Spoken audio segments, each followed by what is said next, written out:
Welcome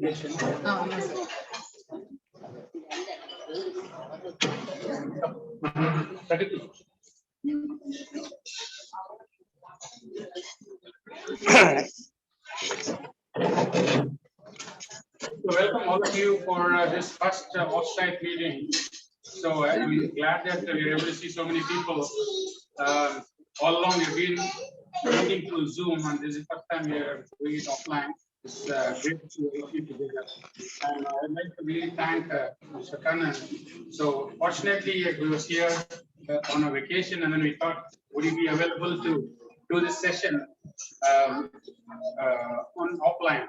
Because there was a great response last time, and then people wanted to have part 2 of it, and then it so happened that we wanted to do it through Zoom, and then he was here, so we invited him. Why not, if he comes over here to do it? So he really accepted.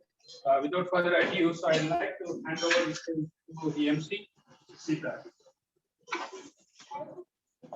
Hello, a very good evening to all my dear friends. How wonderful it is to see you all after the longest year of our life. But still, there were a lot of new lessons learned by all of us in the last 1 year, isn't it? Have you ever thought we would enjoy the sunset every day through our little windows? Or get that much time to spend with our family playing carom boards, ludo, and making food with the whole family and enjoying it with them? Ever thought you will care that much for your personal hygiene? Sanitizing hands every hour, maintaining distance from other persons, and wearing masks for us? No. We had never gone through it, and we shall not yet again. But I think the habits COVID has given us should last long. Let's make them a habit. Now it's time to kick off our first face-to-face meet after New Year's break. Let's start by calling our president of RC Roy Peta, Rotarian Reggie Jose, by our secretary, by Club Service Director Subramanian.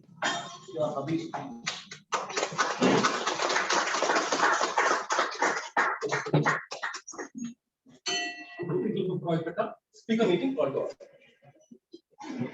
Some most powerful, life-transforming revivals begin with a simple yet heartfelt prayer of invocation. When leaders and those whom they serve humbly bow their heads and their hearts and acknowledge what God already knows. We need Him. God shows Him. He stirs souls, lifts perspectives, and sparks within His humble and yielded children a united, glorious, and eternal mission. So let's invoke the Almighty with this lovely invocation song by our Anna Freddy. Freddy, stage is all yours.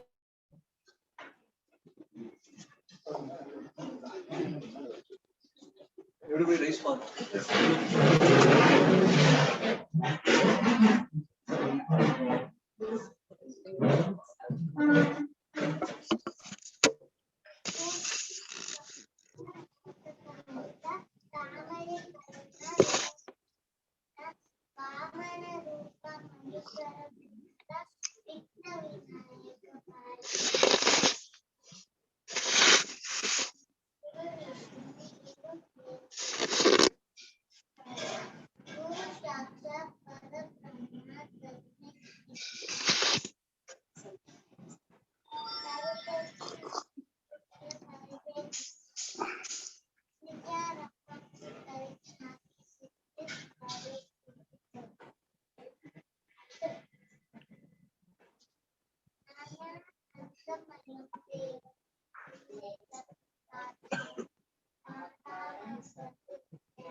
Thank you, Freddy. That was the cutest invocation you have ever heard. The test of the things we think, say, or do is a test used by Rotarians worldwide as a model code for personal and business relationships. The test can be applied to almost any aspect of life. Now, here is our Rotarian Dr. Saravanan to brief us on this.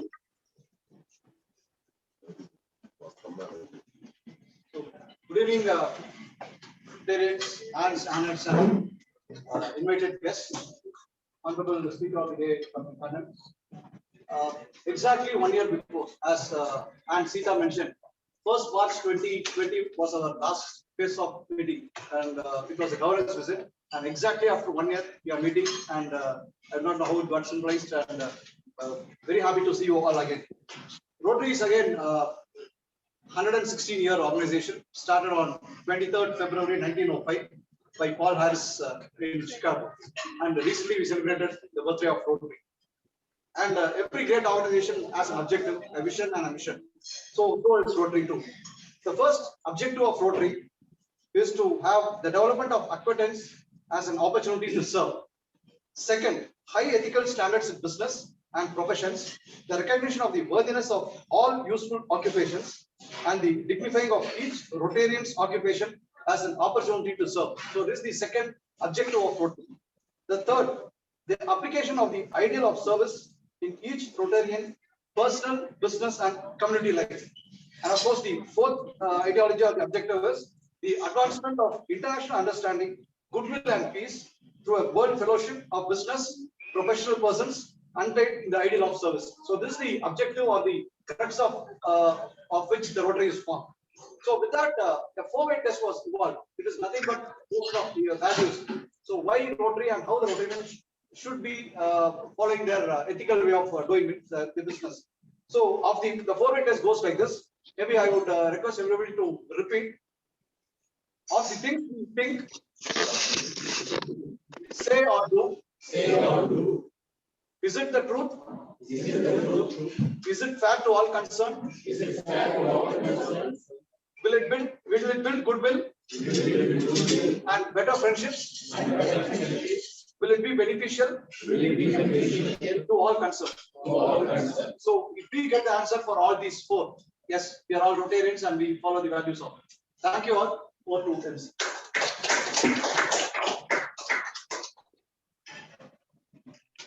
Thanks, Rotarian Servant. Yes, makes more sense.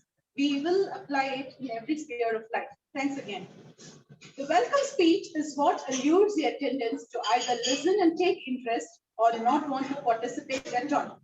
But here is the President Reggie with his welcome speech, which will get us hooked to the proceedings. Welcome address by a Rotarian Reggie. Thank you, Anisita. That's a tough protocol to follow because whatever I utter in the next 3 minutes would set the tone for Dr. Kannan. I wouldn't want to do that. A warm welcome to our honored and eminent guest, Dr. Kannan, Rotarians and Annex of Rotary Club of Raipeta, visiting Rotarians and other invited guests live and over Zoom. Edmund Burke famously said, "Those who don't know history are destined to repeat it." And in support, the famous writer Oscar Wilde said, anybody can make history, only a great man can write it. We have in our midst one such great man, an eminent writer, a scholar of international repute. We had the joy of hearing him over Zoom call last month, and we are truly blessed that he's in Chennai on vacation. He has kindly consented to deliver the second part of his talk in person. Dr. Kannan, we are truly honored to have you with us. We are all ears to hear you speak. We'd like to take this moment to recognize Sabita also, who introduced us to Dr. Kannan. Thank you, Sabita.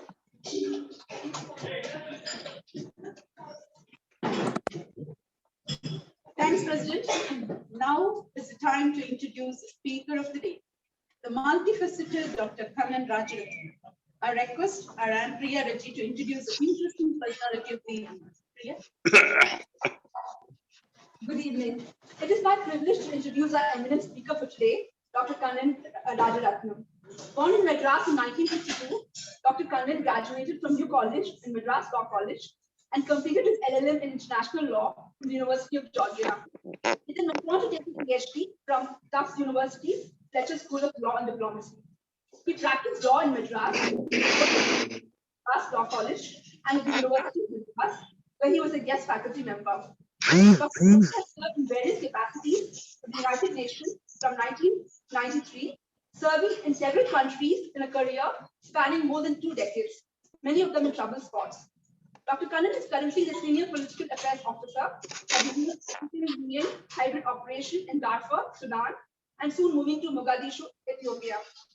Outside the UN, he has practiced and taught law and has been a newsreader at All India Radio.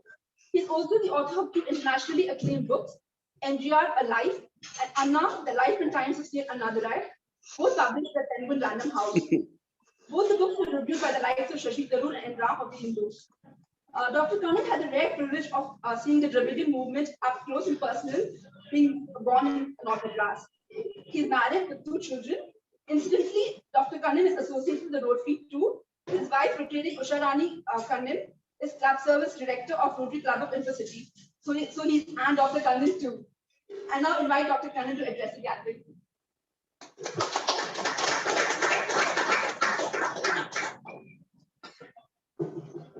Good evening. Good evening, and I feel at home being amongst Rotarians and feel this is almost being speaking to my own family. It's actually even better than speaking to my own family because within my own family, very rarely do the family members listen to me. They even stop pretending. These children are more than 20 years old. They now know everything. Okay. And frequently I'm reminded about how I have argued and rebuked and pushed back my own father. So those who don't learn from history are condemned to repeat. So, it's, good Hindus believe that it is karma revisiting. And those good children will understand. Now, I truly feel very welcomed here. It's a very warm gathering.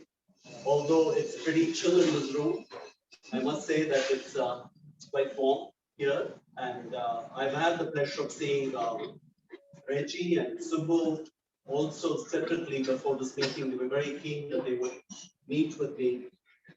And I just want to say I'm really humbled with all the affection that has been shown by this club and in some of the Rotary clubs that I've been to. I'm also very pleased that my wife happens to be a leading Rotarian, and I happen to be.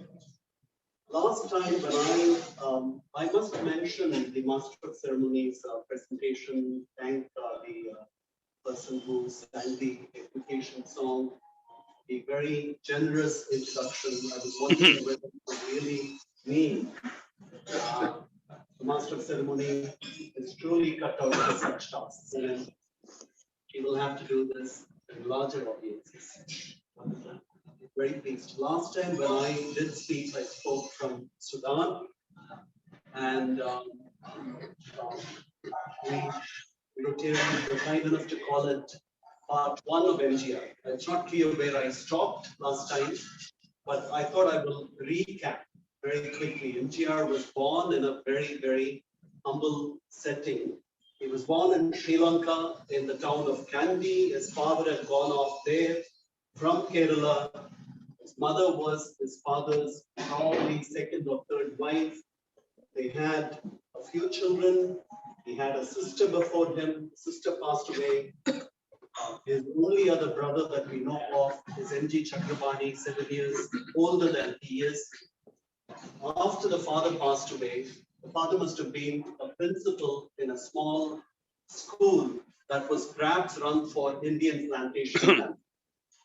He happened to be a magistrate or a judge in Kerala. We don't know very many details. The important thing is MGR in his autobiography doesn't mention his father at all. Similar is the story with CM Annadurai. Annadurai doesn't mention his father's name anywhere.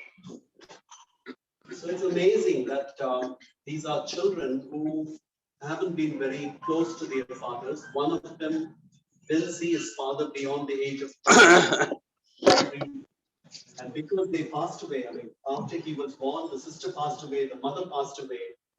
In true Keralite style, the mother called him, affectionately, of course, MGR, Udikalan, or the god of death. So that was the situation with MGR. They moved back to Madras. They moved back to Kerala.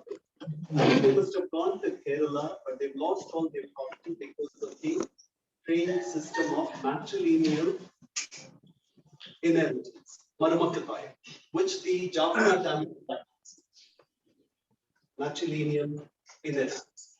So the mother lost everything because all those properties had gone off to the sisters. So she comes to Kumbakonam where she has a relative. That relative is supposed to be working with the state, Narayanan Nayak. The children go to a school in a small village called Anayadi in Punjab, next to Kumbakonam. And she studies up to the 3rd grade, at which point poverty stops this man's further studies. And the 2 children are packed and then sent to the Madurai original boys' school. 7 years old, and he goes into a play company, a drama company, which is completely filled with men. And this is an extremely handsome child. This child is a very, very handsome child.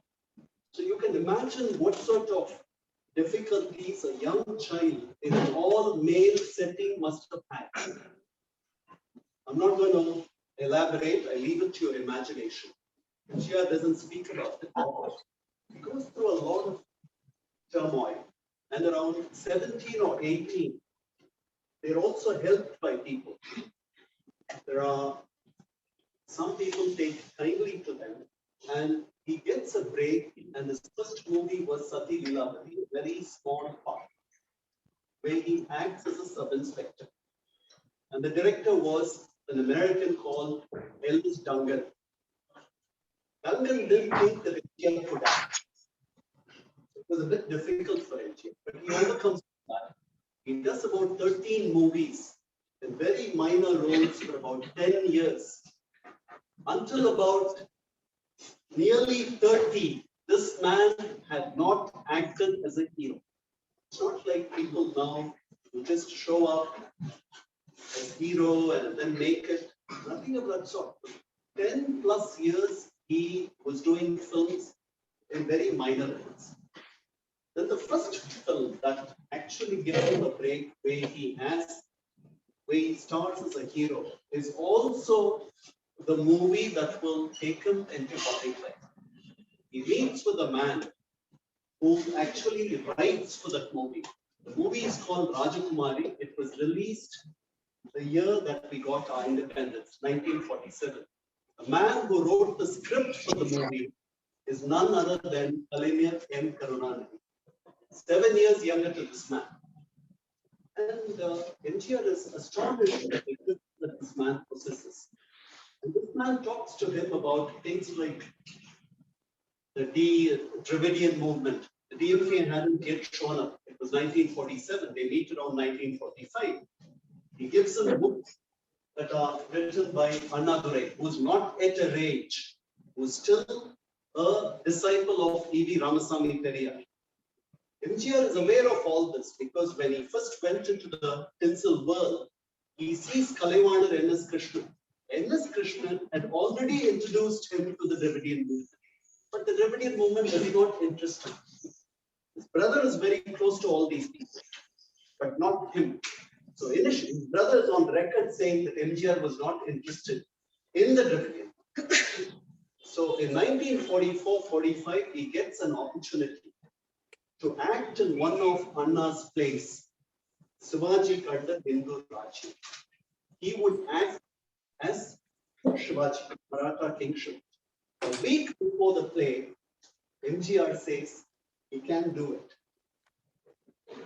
And they have to find somebody within a week. The play will have to be staged. It is the first play. It's the debut play that Anna had done for the Dravida Kazhagam, and Periyar is to preside over. So it's a major event. MGR doesn't give any reasons.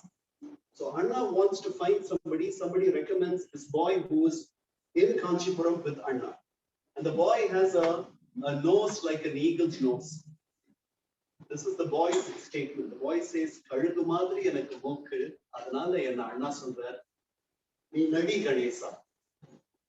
So Ganesan, this boy who is about 17, 18, is given the 90-page script at around 11 in the morning.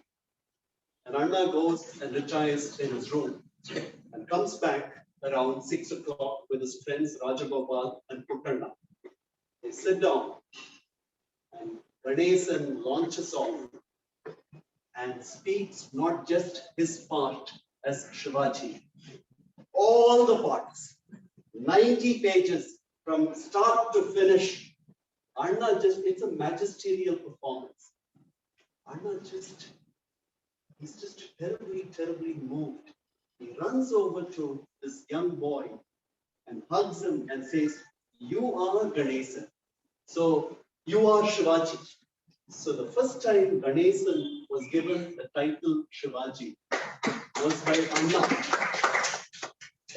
So that is, I mean, history works in mysterious ways. Those who believe in a higher power, we must all believe in a higher power. I mean, I'm agnostic, but we must believe, I think. I mean, how do people get these breaks? MGR gets a break, he throws it off because he's very worried. This Dravidian movement is a fringe element. It's like, to give you for you to better understand, it's like Seaman's party now. What is Seaman's party today is what the Dravida Kadagam was the other day. It's a small fringe element. I mean, not the ideology, but I'm talking about the strength of the movement. So people are very worried. MGR is a very calculating man. His brother is friends with all these people. He says, no, just a week before. So Ganesan comes into prominence, and when the play is staged, Periyar says, there's a Shivaji on the Pakka was fine, and Ganesan is brought in the 11 Shivaji. But that particular title, 45, he gets the title. It was not used in Parasat, which is launched in 1952. It took a few years before the title will become part of Vidumpuram Chennaya Ganesan's name. So this is all history. So MGR gets this break in Rajakumari. MGR is a Gandhian. He's a congressman. So he gives books to Karunanidhi written by Gandhi. And Karunanidhi gives some books written by Annadurai. Karunanidhi writes in his autobiography. The result is MGR becomes a Kadagam man. That happens in 1953, not before. And in 1954, they have another break. These two people have come together and they've given two major breaks in 1950 before Parasakti. That was Mandari Kumari, Maradana Tedavarasi. Mandari Kumari was a huge hit. It created a revolution, as Karunanidhi writes in his book. And MGR has come into his own. But still, it is not Parasakti. Parasakti instantly, like instant rasam and instant coffee and instant this and instant that, had made this young boy Shivaji Ganesan a household name. Everybody knew of Shivaji Ganesan. And Parasakti created a first in many ways. For the first time, Parasakti dialogues were cut into gramophone records. And those will be played. Although it was a sad film, even in wedding halls, they would play this. And the entire, like Woli Chitra, the gramophone will play that. And Shivaji's voice, the dialogues, it was a mesmerizing moment for Tamil film industry. And MGR must have seen this. 1952. In 1950, he has given two hits, Maradana Tedavarasi, where he finds his wife, Janaki. That is where they fall in love. She's already married. She has a child with a man called Bhatt. She divorces him, and then it takes a while before that could happen. And she loses a lot of money in the process, according to MGR. SS Vasan actually arbitrates between them, and so on and so forth. So, but he has to wait for his break. The break actually comes in 1954. And before, that year is also a very important year because that is when Karunanidhi takes him over and gives him the title Purachi Nadi. That happens when they are shooting for Malay Kallan, Mountain Peak. It's Namakkal Ramalingam Pillai's story. Tamilan enrolled inam undu, adakku thaniyanathu gunam undu. He was also a poet laureate in the Congress government. And then the Arasavai Kavinjan. And that was then given up until Kannadasan showed up, and in 1979, MGR made him Arasavai Kavinjan. So Namakkal Ramalingam Pillai's novel was done as a film in Malaikadan. Malaikadan was a hit. Then you have Madurai Veeran. It was a super hit. Then you have the magnum opus Nadodi Mannan in 1958. MGR takes his time to do the film. He's the director. He takes 2 years to just do this film. He has pledged all his property. He has nothing to fall back on. So he says, Jaicha na Mannan, Tota na Nadodi. So that was how the movie was. The stakes were very high. And when the movie was launched, it was a mega hit. It was the first time that MGR showed MGR pictures, MGR emblem. There was a man and a woman with a DMK flag, and they will turn like this, MGR pictures. So, and the reception that was given to Nadodi Mannan was unbelievable. In Madurai, there was a procession that took hours before it came to an end. And MGR was gifted with a sword made of 1 kilo of gold. I can see the women almost dying. But 1 kilo of gold, which fetched in 1962, only 4 years later in an auction, 1.75 lakhs for the defense fund, the Prime Minister's defense fund when the Chinese came into India. And here, but there was a bigger gift and a title that was waiting MGR. So when in Madras, the function, the event to celebrate the victory of Nadodi Mannan, saw Anna column Idayakani. I was waiting for this fruit to drop. A lot of people were waiting for this fruit to drop on their lap, but it dropped on my lap. So he called them Idayakani. So MGR had now come into his own, 1950. So he has a good relationship with Kalaignar Karunanidhi, everybody else. But he's also a major, he's a double-edged sword. Everybody, when they see MGR's car or the DMK's flag, they say the MGR Kodi. They don't say it's Anna's Kodi. They don't say it is DMK flag. They say it's MGR's Kodi. So people are a bit, jealous. And when MGR walks into a crowd, nobody can speak. Even Anna cannot speak. Nobody can speak. They will have to just wait until MGR goes and takes his seat. And this has happened with Anna. This has happened with Periyar's nephew, EVK Sampath.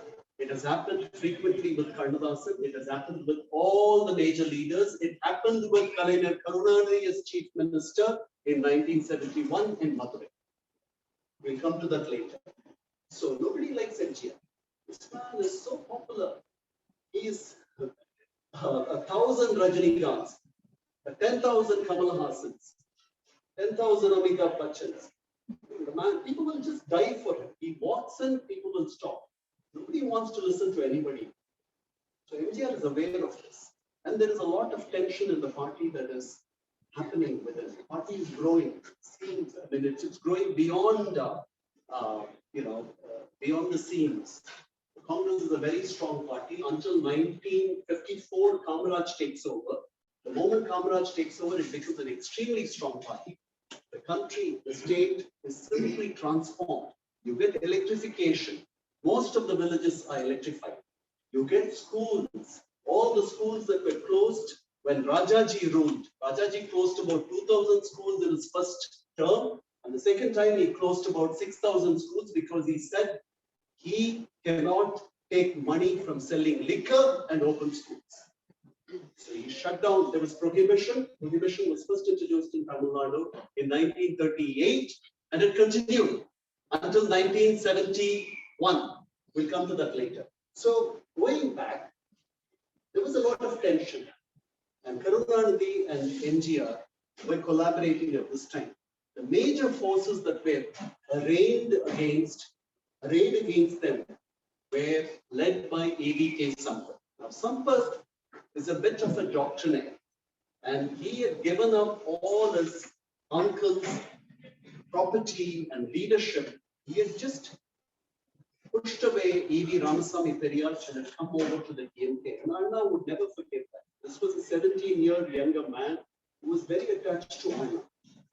And this man doesn't like the way the party is going. The party has turned into, the tail is wagging the dog now. The party has become filmy. It's full of film stars. When film stars show up, nobody can speak. There is no doctrine, there is no ideology, there is no service-mindedness. It's become a tamasha. This is what Sampath and others are saying. So matters come to a head. Anna has to choose between this group and MGR, Kalaignar Karunanidhi, and the others. He has a very, very difficult time. In 1961, when matters come to a head, in January, at the Vellore General Council of the party, Sampath speaks up and says the party is going to the dogs. Suddenly, as he speaks, two actors come out of the ante-room and they stand there. And Anna doesn't, they were not supposed to be there. So they're not members of the General Council or the Executive Council. They're there. Sampath is booed. All sorts of things are said about Sampath. And he's asked to, he leaves saying, I cannot be part of this Neanderthal council. And he leaves. The leader signs. And then things are patched up between them. The two actors who showed up are, one is S.S. Rajendran. The other you can guess, it's a dear friend MGR who has shown up. So S.S. Rajendran roughed up E.V.K. Sampath. He told me this himself. And he had told this publicly also. He just caught him by his shirt and took him like this. And he also told me he slapped him. Sampath hasn't mentioned all this. So the party was run by these actors and ruffians and lumpen elements, to put it in sociological terms. Anna was a great leader, had no major control. The party is going to become the ruling party within a few years. Is he going to stop this wonderful, successful formula, or is he going to get into these doctrinaire people like E.V.K. Sampath? E.V.K. Sampath will turn the party into a communist party. So he has a choice. Anyway, they patch up. Patching up only stays for about 2-3 months. Because now Kalaignar Karunanidhi and MGR and the rest of the people are against E.V.K. Sampath. Anna is a weak judge. So by April, Sampath and the others leave, saying that the party has gone into the hands of the actors, meaning MGR. S.S. Sampath is not a major actor in any respect. So now MGR's position is stronger in the party. Even those few people who questioned him are out of the party. And Anna tolerates him.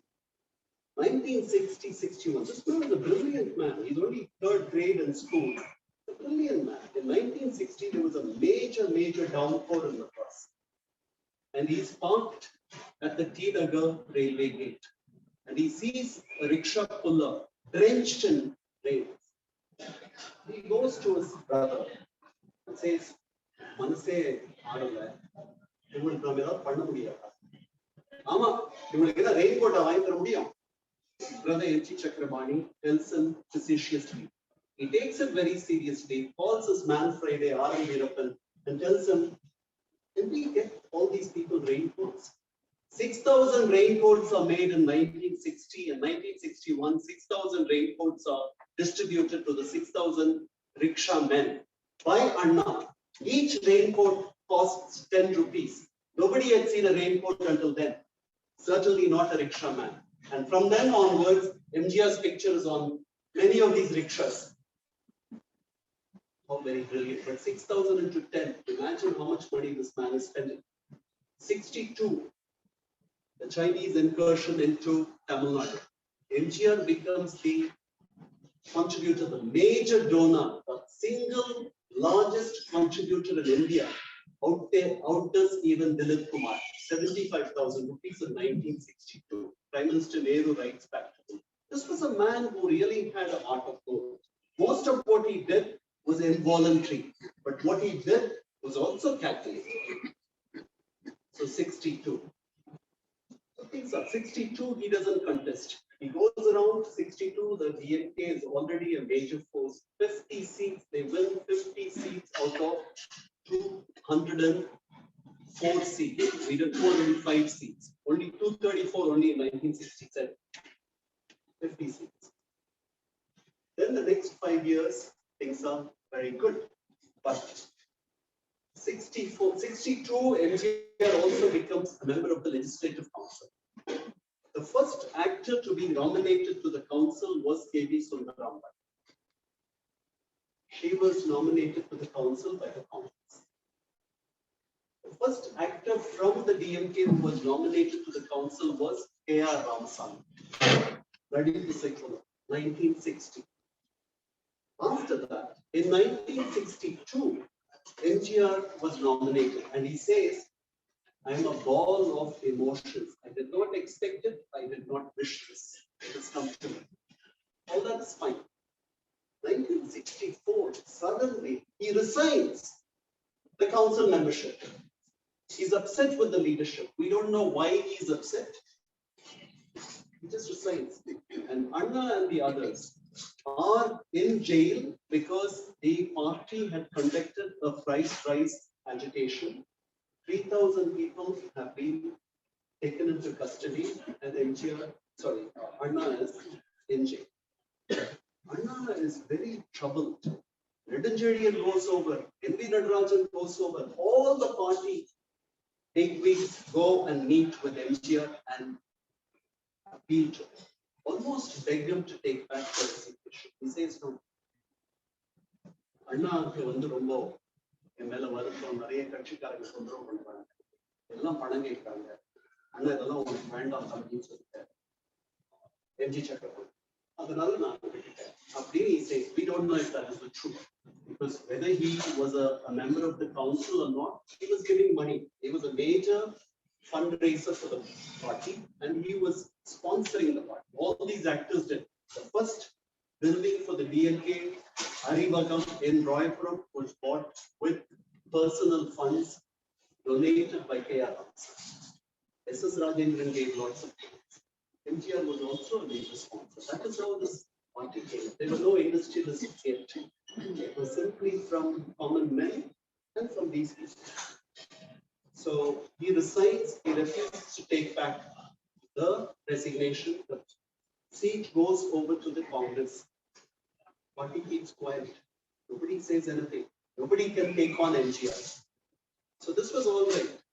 The next year on July 15th, 1965, participating in Kamraj's birthday celebrations, MGR says, Kamraj என்னுடைய தலைவர், அண்ணா எனது வழிகாட்டி. This is completely uncalled for. This man loves you. He calls you Idekani. He says, கழகம் இல்லாத எம்ஜிஆர் இல்லாத புரட்சி நடிகர் இல்லாத கழகமா கழகம் இல்லாத புரட்சி நடிகரா. The man was so delighted that he stayed with the party. He writes all this in his diary. So why does he do this? There's something upsetting MGR. We don't know. I still don't know. I haven't figured it out. So Anna doesn't react. SSR reacts, Madurai Muthu reacts, and there is an anonymous critique, most likely Kalaignar Karunan, who calls him an ingrate. So MGR then takes on to it. He speaks at a public meeting and he says, and he asserts himself. He says, I am the party. You tell me this, I'm the party. How dare you? Can't you come out in the open? Who are you? You say that you are, I asked Neduncezhiyan. He says he doesn't know. He says he's a VIP. I asked Madhyaran. He says he's a VIP. Who is this anonymous critic? Anna keeps quiet. The next day, Anna travels to Singapore.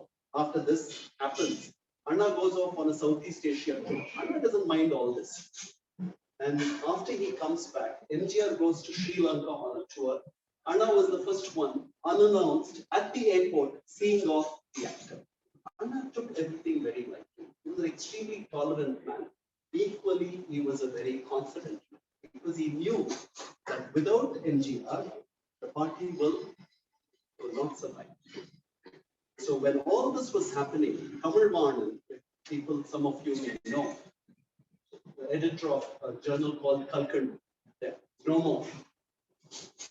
Tamil Vanan wrote about everything, how not to get a heart attack. He died of a heart attack. But so Tamil Vanan wrote beautifully.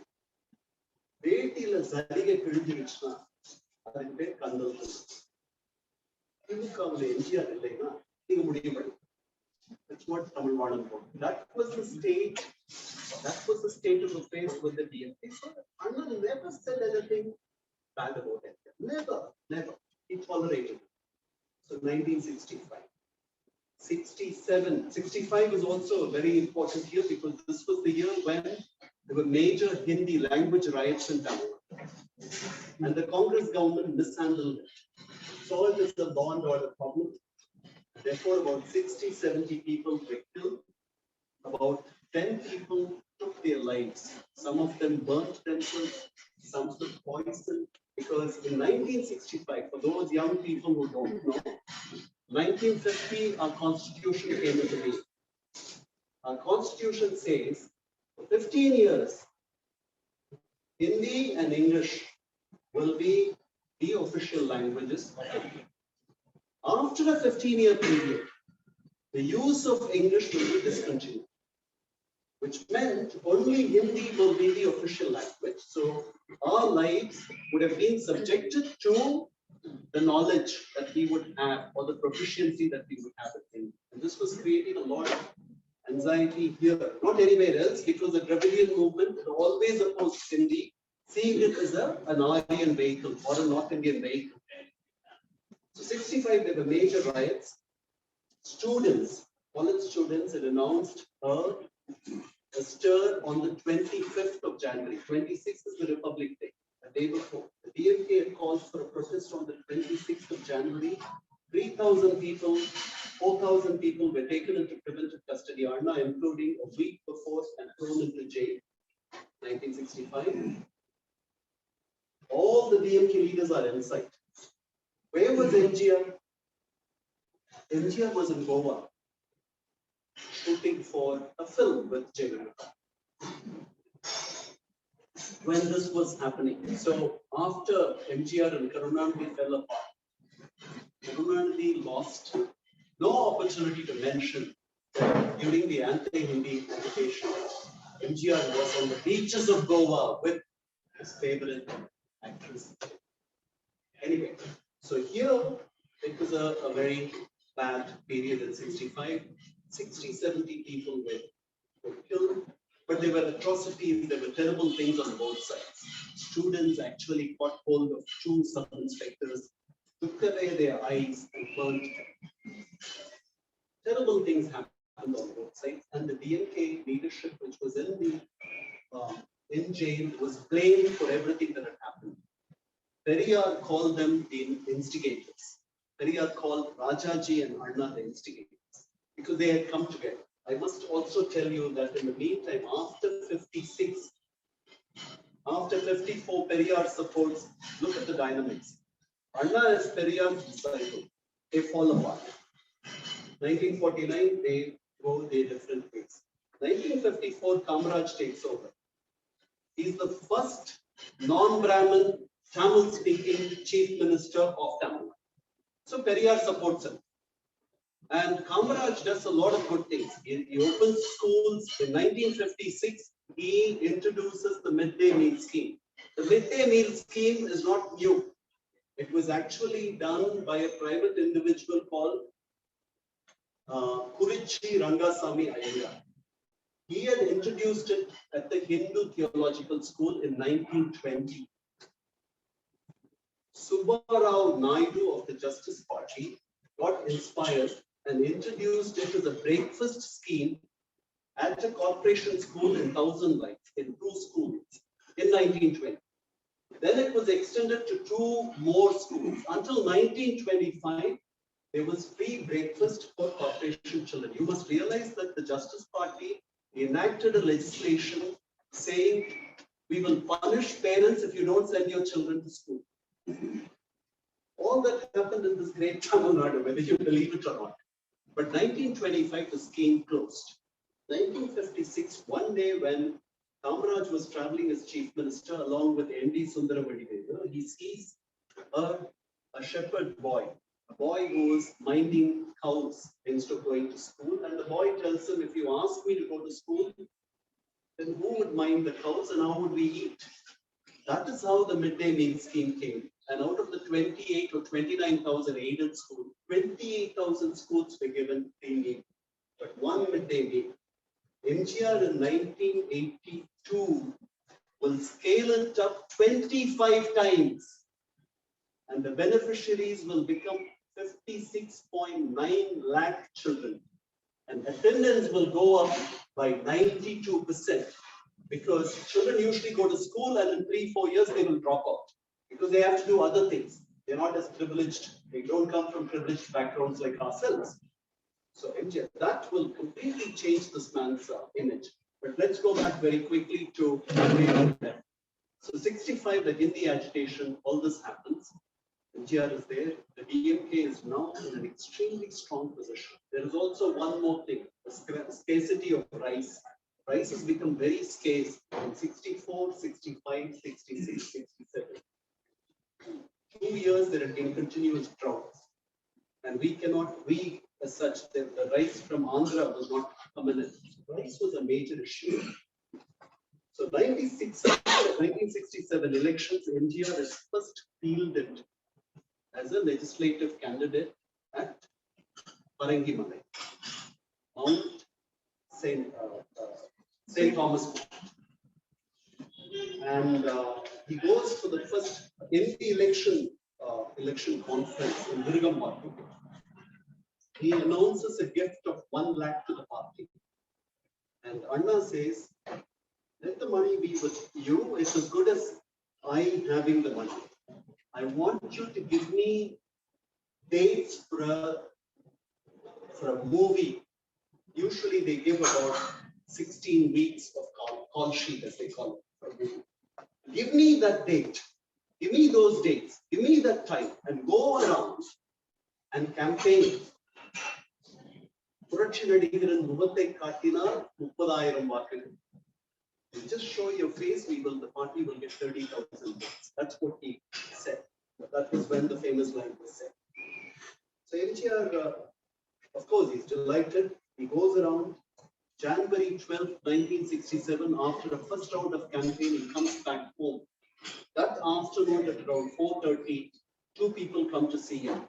One of them is the producer of the movie Petrol Lan Pillai. And in that movie, you would realize there's a song where he would say, Medayil Murangu Arranger Anna Nalla Nalla Pillaigalai Nambi in the Nade Irukkudu Tamil. So MGR has been building also Anna's image. There will be Anna's portraits all over. So 2 people, the producer and another man, show up at his house. They want to discuss another film. And suddenly the other man pulls a gun and shoots him. And shoots himself.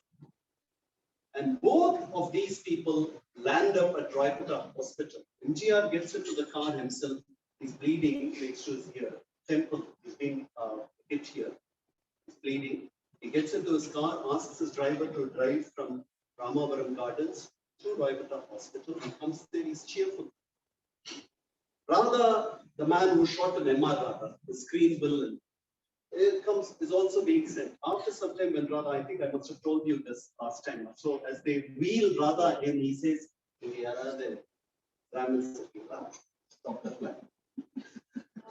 shot. So he's there and MGR is there. And then when MGR is there, there were 2 others who come to see MGR immediately. And the doctor who attended, Dr. Abraham, writes, nobody would have believed if in 1967 on January 12, I would have said there are 3 chief ministers in one room, Karunanidhi, Anna, and MGR. Nobody would have believed. But that was what was happening. MGR was, Dr. Abraham writes, MGR looked even more beautiful and handsome than in the movies. And he was shot. Everybody was fine. So after this, MGR could not campaign. Instead, R.M. Veerappan, this man Friday, meets with them. And what happens is P. Srinivasan is the candidate against Kamaraj and Virudhunagar. And Anna tells him, I will not come to campaign against Kamaraj. And there was so much decorum in political life in those days. They cannot. Nobody went to campaign against Kamaraj. I think Karunanidhi went, but not. So Srinivasan approaches R.M. Veerappan and asks him for MGR's help. MGR won the trick. I mean, votes will be cast. So R.M. Veerappan tells MGR, can we do a poster of you in the hospital? And MGR is a very image conscious man. He says no. Then he finally agrees. And so with the bandage around his neck, here is MGR. The posters come out on the 14th of January, I think. All the, or whenever I forget now, all the major dailies, Daily Kandi with a 300,000 circulation in those days, publishes this, where MGR says, I wanted to come over to your homes, but I could not. And I appeal to you, give your votes to me. So that's the trick. It's a massive victory. When the results are announced, the first result is Dr. Hande defeating Congress stalwart T.M. Anandanaik. Anandanaik is defeated by Swatantra's Hande. So I was talking about Periyar and Kamaraj, and so when Periyar and Kamaraj come together, Rajaji has moved this side, and Anna and Rajaji have come together. In 1962, they should have gotten into an electoral alliance. That doesn't happen. In 1967, they patch up. And the Rajaji says, the DMK is a good party, you can trust me, please vote for them. Brahmins, please vote for them, he says. So all sorts of things happen. The DMK is now elected. Anna doesn't run for the assembly. He runs for parliament from South Madras. Because in 1962, when he loses, Anna lost in that election, Rajaji asks him to go to the Rajya Sabha. Anna goes, takes his advice, goes to the Rajya Sabha, and the speeches that Anna made at the Rajya Sabha, they're available on the net. Wonderful speeches. He explains why Hindi will hurt us in the long run, and why we are unable to, take Hindi. Some of those arguments, all the arguments, hold well even today. 50 years later, they hold well. And he says, let it, I'm not against Hindi, let it happen organically. In the non-official means are more effective than your governmental means. Only Bollywood does more for Hindi than anybody else. Commerce, travel, exposure, this will happen. So yes, let it happen organically, but don't push it. And so those speeches, if you have the time, you can go and look it up. Very, very beautifully, this man from Kanchipuram, who hadn't had the opportunities like some of us to go overseas and study, how does he speak such English? Grammatically flawless, beautiful arguments, and like Edmund Burke and so on and so forth. Very nice. So MGR is now a legislator. So as he is in the hospital bed, Nedunjediyan's younger brother Serian comes over to him with a list of the cabinet appointees and asks him, tells him, Anna sent me to you for you to vet this list. So MGR doesn't like one of the nominees there, and that man doesn't become a minister. Instead, he ends up becoming a speaker, the speaker, and that is C.P. Adityan of the Dinatandi group. He becomes a speaker. In the next government, when Karunanidhi takes over, he becomes a minister. We'll come to that later. And his relative K.P. Kandasamy also became a minister, information and broadcasting in Karunanidhi's cabinet, I think in 1996. I forget now. So MGR's role is so important. Anna rules for about 23 months. In those 23 months, cancer takes over the man, and it's a very difficult time for him. But he manages to do a few very important things like the two-language formula, renaming Madras state as Tamil Nadu, and legalizing self-respect marriages. MGR, incidentally, is the head of the small savings board. He even acts like one of those people in Namnada, which is, I forget now. So this is fine. Anna dies. Now comes MGR. After Anna dies, there is a crisis in the party. Who is going to succeed Anna? The number 2 in the party is Navalar Nedijarian. Navalar Nedijarian has a master's degree. Kalaignar Karunanidhi is a 10th grade dropout. So who is going to take over? MGR single-handedly makes Karunanidhi the chief minister. MGR throws his weight behind Karunanidhi. He's chosen. Soon after this happens, the leadership of the party has to be now decided. Again, before the leadership is usually decided on a consensual basis. But this time, Navalar Nedijarian says he wants to be the general secretary of the party. So there is a contest now between Karunanidhi and Nedijarian. Again, MGR says party leadership and the reins of the administration should be with one person. 99% of the party men want Kalaignar Karunanidhi to be the president, to be the leader of the party. Navalar Nedijarian should stand up. That happens. Navalar would never forgive him, but that happens. Karunanidhi, 44-year-old Karunanidhi, is now the chief minister of one of the richest states of India. He is also the leader of the most formidable regional party in India. The first regional party to come to power in India is the DMK, not the Akali Dal. Telugu Desam was not founded until 1984. So this party, the first non-Congress government happened in Kerala, but that was a communist party. And the communists are all over India. This is a regional party. Nobody ever thought a regional party can come to power. This party has come to power. So now Karunanidhi, this was the best time. Karunanidhi and MGR, best of friends. What does Kalaignar Karunanidhi do in return for MGR? He makes him the treasurer of the party. That's the number 3 position.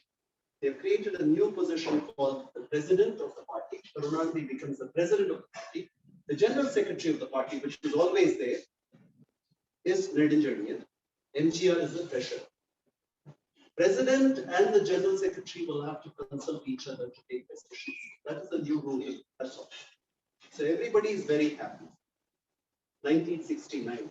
Karunanidhi is very young. He has to consolidate. He has to strengthen himself in the party. So he comes up with all these populist schemes. Kudisai Marcha Variya, Rickshaw Orippu, Kannodi Valangum Thittam, Pichaikarargal Maruvalvu Thittam. You name the schemes. Really, it is a scheme. He schemes his way to consolidate. Brilliant mind. Wants to do it. He also wants to get away from come out and emerge out of the shadows of Anna. Okay, that will happen over a period of time because Anna is removed. But there is another man to whom he owes his position, and that is MGR. He's just there. He doesn't seem to go. He's like a regent. He's monitoring every one of Kalaignar Karunanidhi's actions. And Karunanidhi doesn't like it. So it's a bit, they were best of friends, everything is fine. Suddenly, they're not that good. Karunanidhi resents being monitored. MGR resents being not consulted and not kept in the know. So there are tensions. The DMK is a small party with 2 major, very, very important, dominant people. Tamil Arulaikan. So what should have happened happens 2 years later in 1971. 1971, on 8th October 1972, MGR goes to this place, Tirukazhukuntram. It says, Every party functionary should show their account. MLAs should show their accounts. Ministers should show their accounts. Everybody in the DMK who has a house today and who did not have a house before should show their account. ராமச்சந்திரனுக்கு ஒரு பங்களா இருக்கிறது என்றால் அவன் நடிக்கிறான், அதனால் பங்களா. உனக்கு ஒரு பங்களா இருந்தால் கணக்கு காட்டு. This is MGR. After speaking there, he comes to Roypeta and repeats this. And Karunanidhi in Madurai is listening to all this on a police violence day. It's finished. The next day, the 32, the executive membership of the DMK convenes and decides to suspend MGR. So on the 10th, within a day or two, they meet. On the 10th, MGR is suspended. I remember I was in the 10th grade or so. The whole of Madras had come to a standstill. It was as though something terrible had happened in each of our houses. I was next to Kandasamy Koval with my granddad. We had come there, and this was the talk of the town.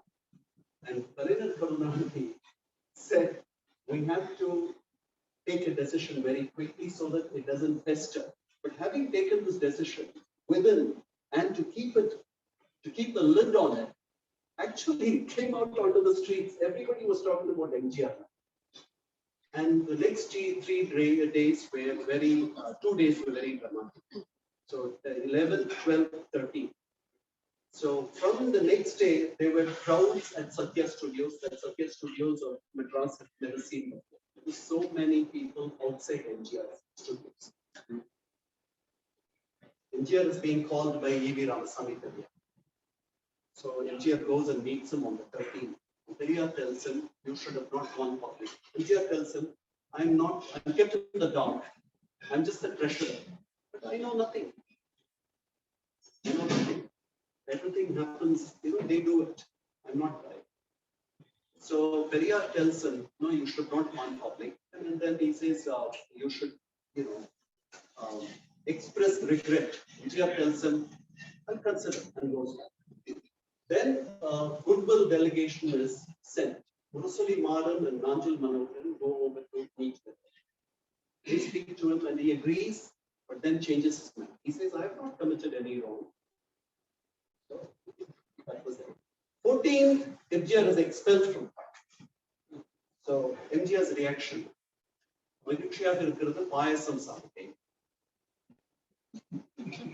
This really upsets Karunanidhi. And he goes over to 2-3 days later, he speaks at the Madras Medina. There's a huge crowd. Karinan Karunanidhi is so tormented. He says, sometimes அப்போ இதை எவ்வளவு திட்டமிட்டு பண்ணிருக்கோம். கணக்கு கேட்கிறேன். 18,000 பேர் இருக்காங்க திராவிட முன்னேற்ற கழகத்துல பொறுப்பு.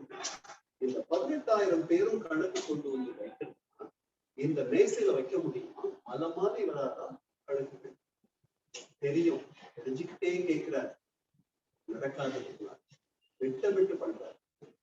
Within these 2 years, a lot of things. What happens is, I told you they wanted to break free of each other. MGR was not a politician. He doesn't want to be. He doesn't want to found a party. He's very happy. By 65, he becomes very close to Jayalalitha. Very happy with her. They do movies. He's the emperor in Tamil film world. Everybody, when he walks in, everybody will understand. He's called Chinnavar. His brother's called Periyar. And why would he? There's no responsibility, no accountability in the film world. As chief minister or the politician, I mean, there's a lot of privacy there. 1971, when the DMK took power, he makes a mistake.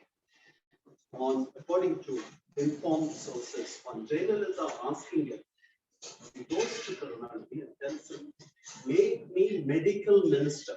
Instead of saying health minister, he tells him, make me medical minister. I was thinking, why would MGR do something like this? See, those people who are of my age should know.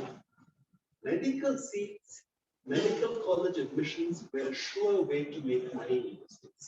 There was no other way of making money when you were in government. So, and after the DMK came to power, after Anna died, medical college admissions was a huge business. This was where the party lost its shame. It was such a bad name. Everybody got into medical college, the minister got it, there was an MLA quota, this, that. So NTR wants to be health minister because he really wants to control. He wants to purify. So there was that angle. But a minister was something very small for him. This was a man who had become a kingmaker. Why would he want to be a minister? So this was a mistake. Kalainar Karunanidhi was very delighted. He tells him, sure, I'll accommodate you as a minister.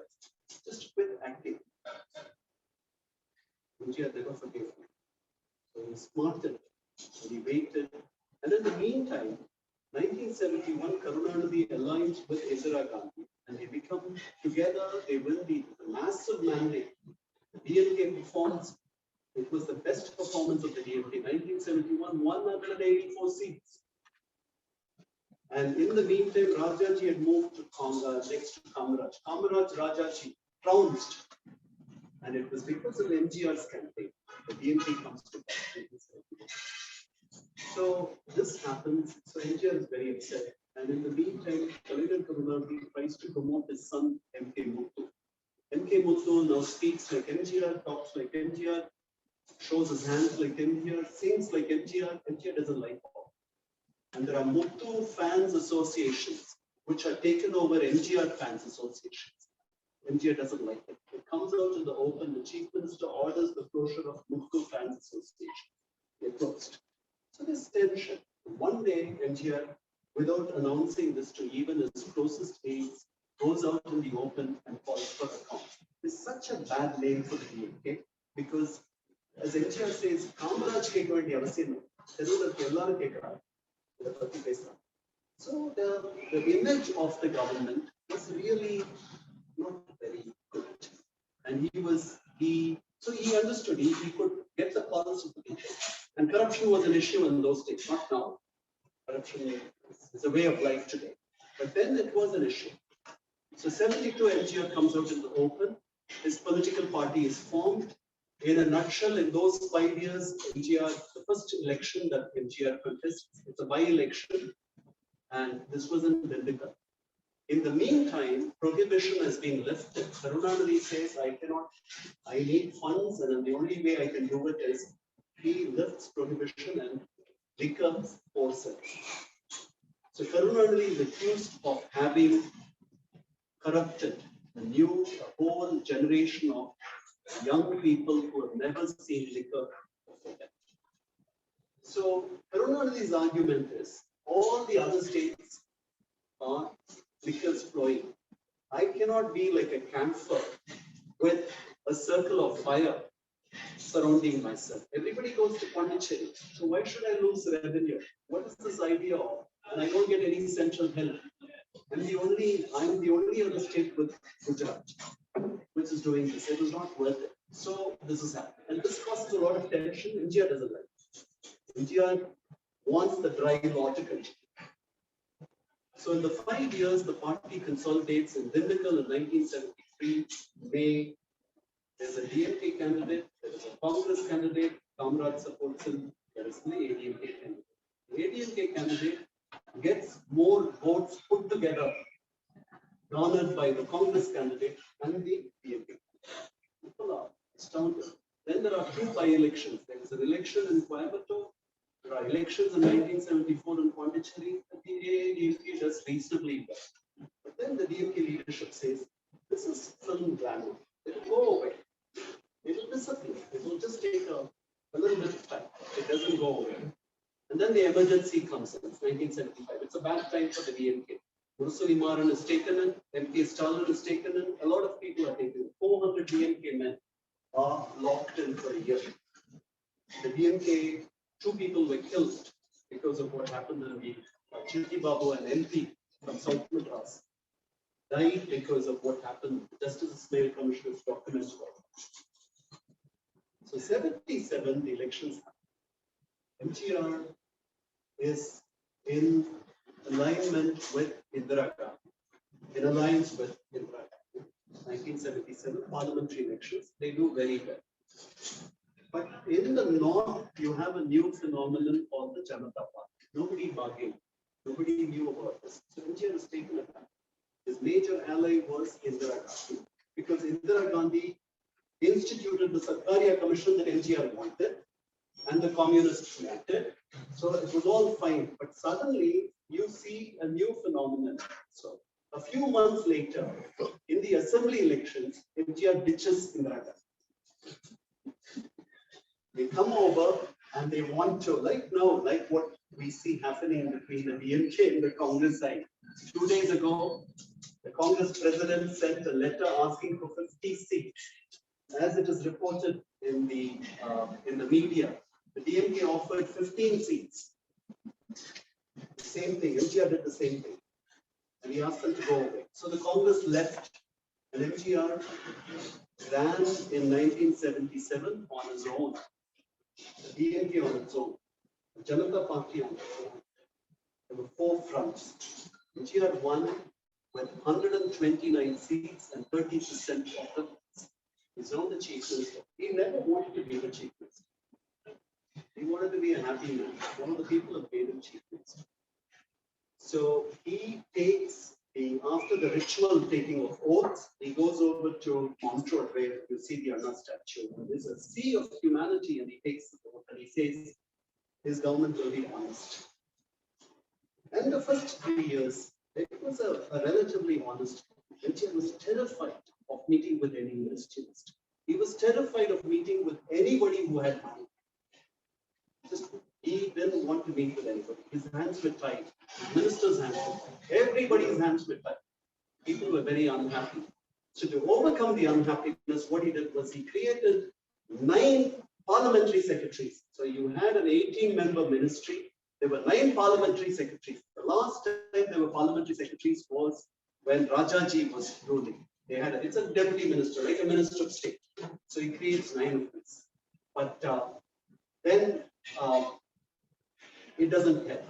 Thankfully, by 1979, the DMK and the Congress side come together because Karunanidhi wants to defeat MGR by hook or crook. So he forgets everything that he had said about Indira Gandhi. And Indira Gandhi now is in political wilderness. She is no more an MP. She's lost power. She wants to come back. So these 2 people decide to come together. In the meantime, the same day that this was happening, just 2 days ago, MGR decides to merge the party with the DMK.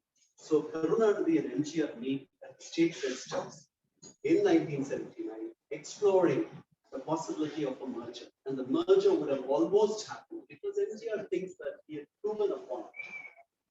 So the first term, there was one thing that you should know that MGR did that was brilliant. He did away with the village officer's position by the stroke of the pen.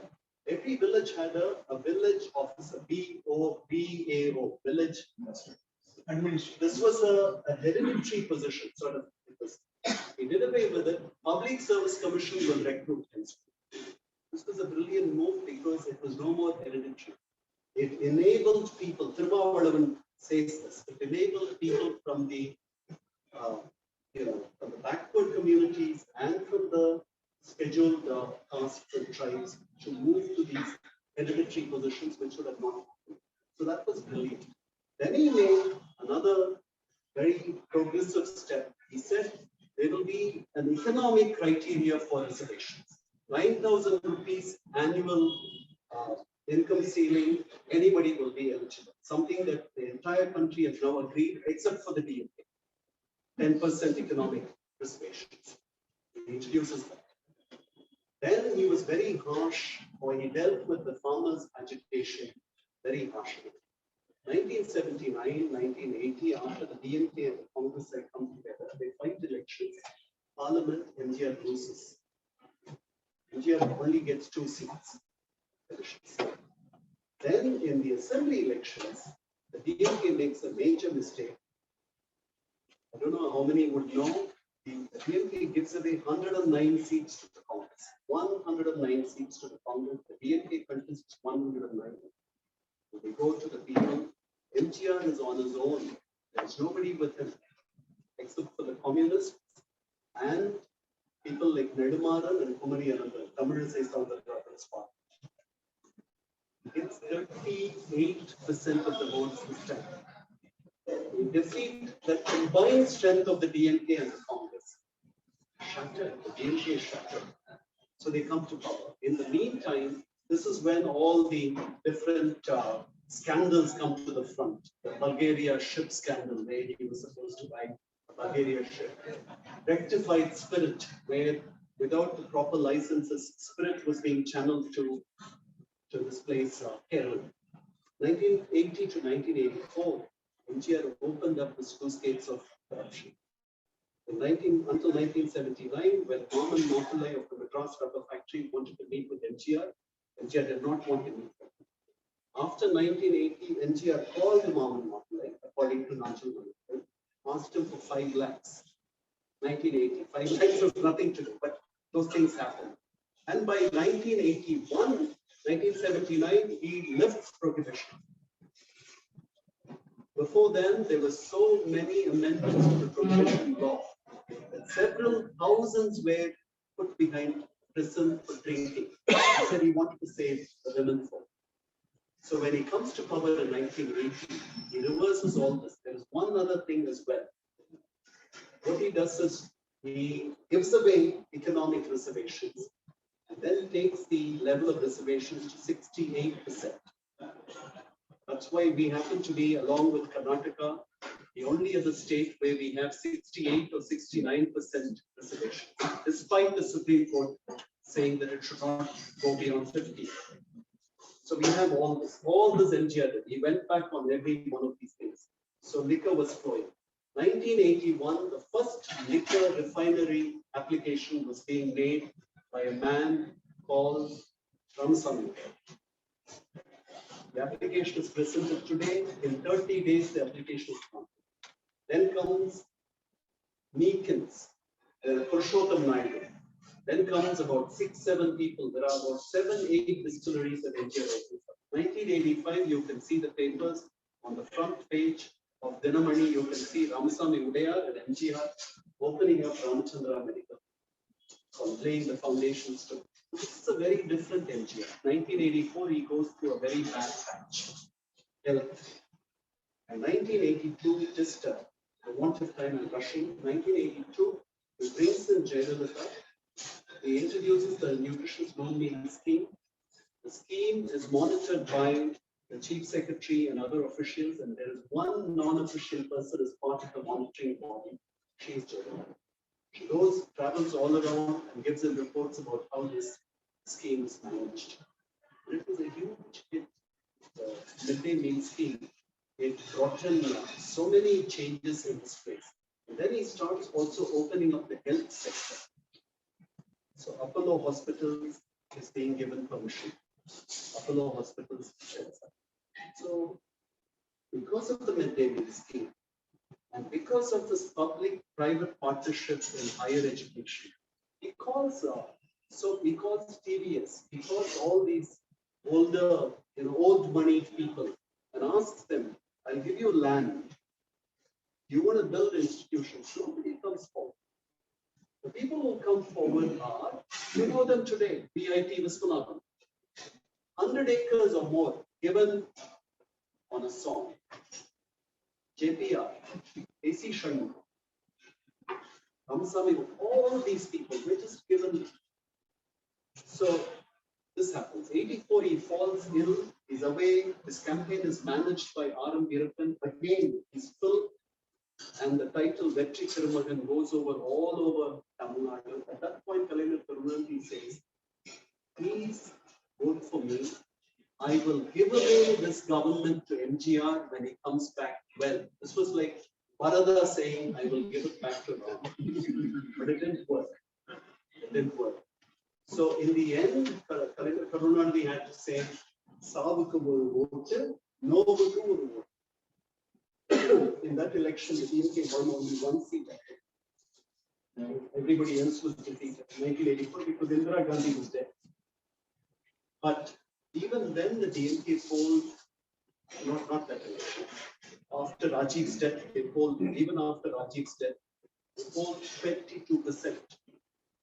So they are a very solid party. So they have the grassroots support, and these people will rain or shine, go and vote for the DMK. So 84, LGR not being here.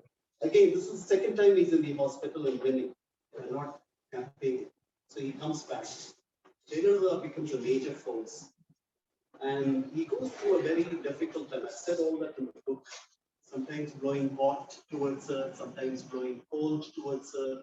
And in the meantime, Shashikala joins Jayalalitha, also because of MGR. MGR is very protective of her. And he sends this person. There's blessings that these people go over and help Jayalalitha. So 84 to 87, this was an MGR who was not really very well. And by 83, MGR also has to deal with a very major issue, the issue of the Sri Lankan Tamils. He takes a personal liking to Prabhakaran.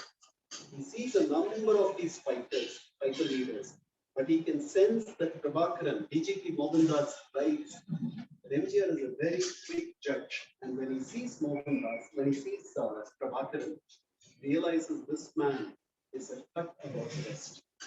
So he gives them money. He once gives them 4 crores. And when that becomes an issue, he gives it from his pocket. 4 crores, 1980s. And then again, he gives them a lot of money. Separately, all that is documented by these people, by the Times. So 84 to 87, MGR was not really in control. Party was actually slipping. He was not a very healthy man. 87, he passes away. MGR leaves a very, very mixed picture. As a chief minister, he ruled for 10.5 years. He was the most popular chief minister, so as to speak, for 10.5 years. Just a year before his death, in the local bodies election, the DMK did extremely well. So it is not clear if MGR had been alive and if there had been a general election, if MGR would have been voted back to power. We don't know that. We will never know that. However, as I said, today the strides that Tamil Nadu has made in the health sector, in the education sector, in the level of primary education and middle school at the middle school level, must be credited to this man. But he should also be blamed for having opened up the sluice gates of corruption. And there was one thing about MGR that we should. This was a man who didn't engage in profiteering for himself. He had no family. There's nothing like that. So he gave away all these monies that he made. But the monies were not made for him because he opened the space to make. This is now we have liquor barons running this country. We have educationists who are also liquor barons running this country. We have media moguls running this country. All this, MGR should be blamed. He laid the foundations for this. And we see the results happening. But every leader has his good and the bad. What we should realize today, as we speak and as we conclude about MGR, is that this is a man who had the humblest of beginnings. And he didn't have the good fortune that all of us had, going to a proper school. Extreme poverty gripped him until about his early 20s. This is a man who made it. This is a man that we speak about 33 years after his death. People who are very well educated, people who have made strides in their careers, people who have been to different countries, people who will be the pride of their family. We are sitting here and we are discussing, not just in one session, in 2 sessions, about a man who is a 3rd standard dropout. There must be something about this man. And if we can look at the right side of this man and see something must have impelled him. He got out of what? I mean, he became well only because of his mental strength. No way you could come out of all the illnesses. His kidney, he was living on a borrowed kidney from before. Leelavati, his niece, gave him a kidney. There are many people who are now very famous people living on borrowed kidneys. You know whom I I didn't say anything. So on that note, I think all of these people are a mixed blessing, and I thank you again for giving me this opportunity. And if I had enlightened on some of these issues that you may have not known or may have known and wanted more clarification, I'm happy to.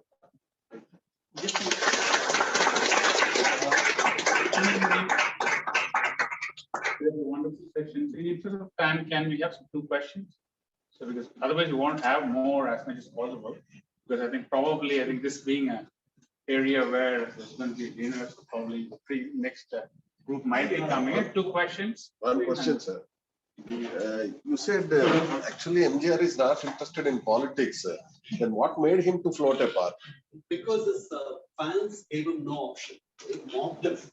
Aramikalana, they would have committed suicide. Oh, pressure. He simply had to give in.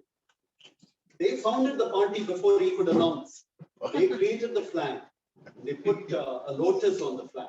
Can you believe that? And that was torn apart by the DMK man. And then he came up with the bright idea of putting Anna on it so that the DMK people will not.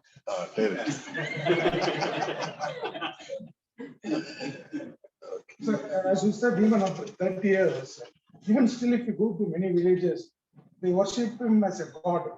What is the reason? Why? Because there are a lot of popular leaders who have lived here and went, but still after 30 years, they see him as a god. What is the main reason? Some of MGR's, MGR was an extremely charismatic man. I tell you, I've seen him 2-3 times very closely. And I've been hit. His charisma had hit me like a ton of bricks. Man is amazing. It was one of the, I was in a Lions meeting and he had come in 1985. He was gifting a 4.5 kg elephant made of gold to Dr. Kano. This was his nephrologist from Japan. He was a truly generous man. There is no question about it. And his acts of generosity were known to many. His films, 136 films, a particular image, he never drank. It was an extremely calculated trajectory. That paid off. That didn't happen with anybody else. No Hindi film actor, no other actor. Rajkumar of Karnataka, Kannada Rajkumar, N.T. Ramarao was defeated by his own son-in-law while he lived. He was humiliated. That never happened with NG until his end. Despite all the mistakes that he had made with with others, the way he ran the party, he was a despot on level. But people who have served with him also say he gave a free regime. Dr. Hande tells me he never interfered. We never took any money. He said, Doctor, you knew what to do. You know what to do. So I think there were facets of him that he's a legend. He's also, it's become part of folklore. And part of it is also because what the DMK, it cultivated this image, which came to hit it back in 1971.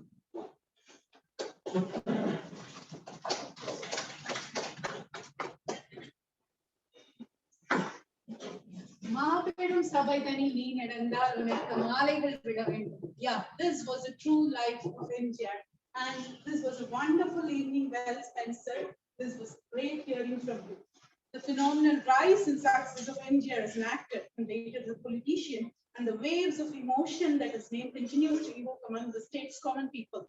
More than 30 years, as sir said, more than 30 years after his death, is something of an enigma. It is not easy to write about a life as complex as MGR's and to capture its nuances. Actors and politicians customarily wear a mask in public. Only those who are quite close to them could get under the skin and observe the true colors. And our speaker, Dr. Khan, is excellent in it. His portrayal of MGR is balanced in its praise and criticism, not indulging in hyperbole or icon bashing. It is a historical document of a political world that is both fascinating and perplexing. Thanks a lot, sir. And our humble request would be to release more such biographies to the younger generation to understand our history better. Thank you again, sir. And now it's time for recognitions. I would like to invite Rotarian Suresh Babu and our IPP party, sir, to recognize the speaker of today's function, Dr. Kannan.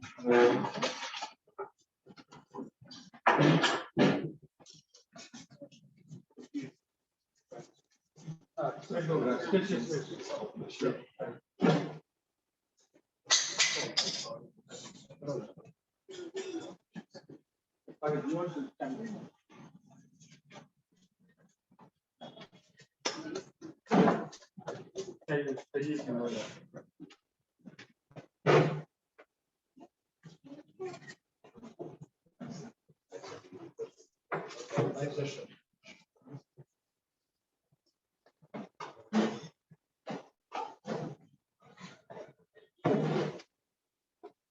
Thanks again, sir. கோலம் போடுறது நம்மளோட நாள் ஆரம்பிக்கிறது ஒரு முக்கியமான விஷயம். அந்த கோலத்துல நம்மளுக்கு ஒரு எக்ஸ்பர்ட் இருக்காங்க இங்க. And we would like to recognize and Padma Priya with the prize. She won the 4th prize in Varnajalam 2021 in the Pulli Kolam category.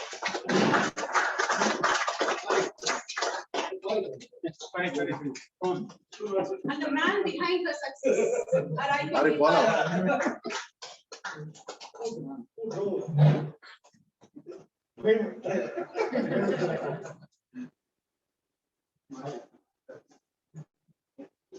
நாளை கூப்பிடலான்னு சொன்னா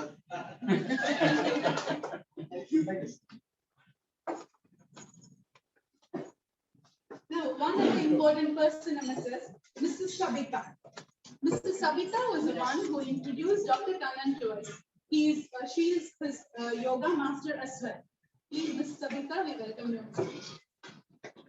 We request Rotarian Saravanan to recognize him for a moment.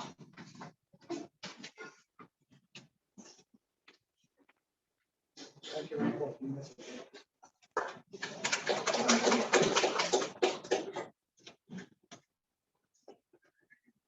Thank you. Now it's time for vote of thanks.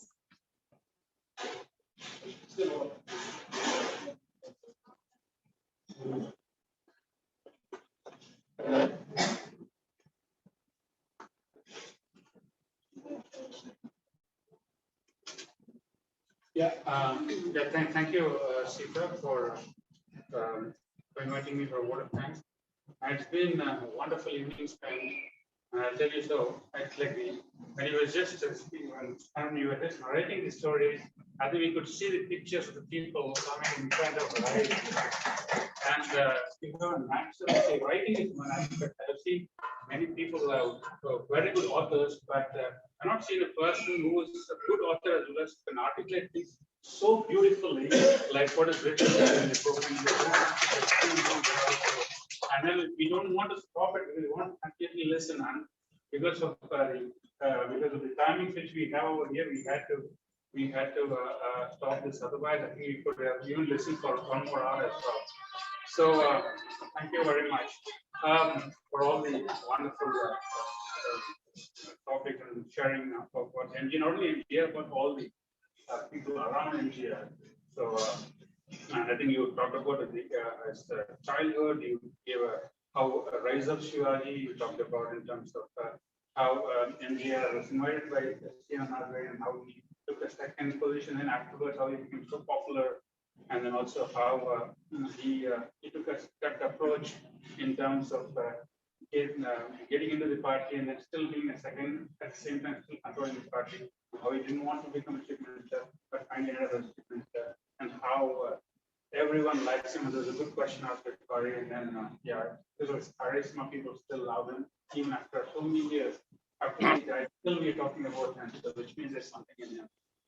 I'd like to thank Reggie for organizing this event. I'd like to thank Pragati for her wonderful invocation and song today. And I'd also like to, not the least, I'd like to thank Sita, the MC, who did a fantastic job in terms of running the show. I'd like to thank all the prize winners today, PMM for your wonderful column, and also for Sabita for introducing a wonderful chief guest for us. I would also like to thank all the guests who are coming over here, so to listen to this session. So once again, I'd like to thank all of you for coming to this function. It's time to rise for the national anthem.